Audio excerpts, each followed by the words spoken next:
Hi guys. Good morning ಎಲ್ಲರಿಗೂ.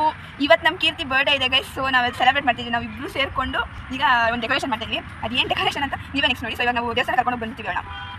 Birthday ದಿನ ದೇವಸ್ಥಾನಕ್ಕೆ ಹೋಗೋದು ನಮ್ಮ ಕಡೆ ಅಂತ ಅಪರೂಪ ಏನಲ್ಲ ಬಿಡಿ. ಬೆಳಗ್ಗೆ ನಾವಂತೂ ನಾಷ್ಟ ಮಾಡಿರಲಿಲ್ಲ, ಆದರೆ ನಮ್ಮ ಗಾಡಿಗೆ ನಾಷ್ಟ ಇಲ್ಲ ಅಂದರೆ ನಾವು ದೇವಸ್ಥಾನಕ್ಕೆ ಹೋಗೋಕ್ಕಾಗಲ್ವಲ್ಲ. ಕೀರ್ತಿ ಹ್ಯಾಪಿ ಬರ್ತ್ಡೇ.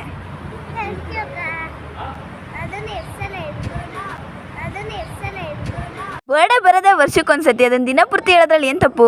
ಗೂಬೇಕಲ್ಲಮ್ಮ ದೇವಸ್ಥಾನ ರೀಚ್ ಅದು ಇಲ್ಲೇ ಗಾಡಿ ಮೇಲೆ ಕೂತಿರೋ.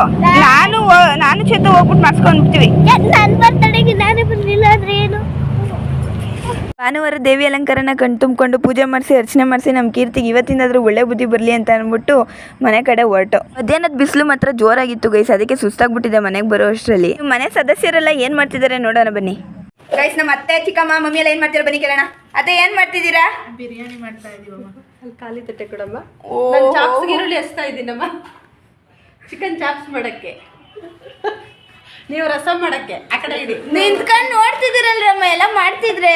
ರಸಂ ಮಾಡ್ತಾ ಇದ್ದೀನಿ. ಓ ವೆಜ್ಜು ನೀವು. ಅಮ್ಮ ದೀಪಾವಳಿ ಹಬ್ಬಕ್ಕೆ ಪಟಾಕಿ ಕೊಡ್ಸಲ್ವಾ? ಪಟಾಕಿ ಎಲ್ಲ ಹೊಡಿಬಾರ್ದು, ದೀಪ ಹಚ್ಚಿ ಒಂದು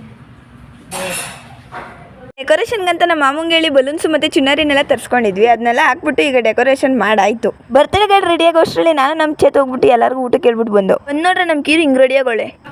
ಹ್ಯಾಪಿ ಬರ್ಡೇ. ನನ್ನ ಬರ್ಡೇಗೆ 1 ಕೇಕ್ ಕಟ್ ಮಾಡಿಸೋದೇ ಹೆಚ್ಚು, ಆದರೆ ನಮ್ಮ ಕೀರು ಬರ್ಡೇಗೆ 2 ಕೇಕ್ ಕಟ್ ಮಾಡಿಸ್ತವ್ರೆ.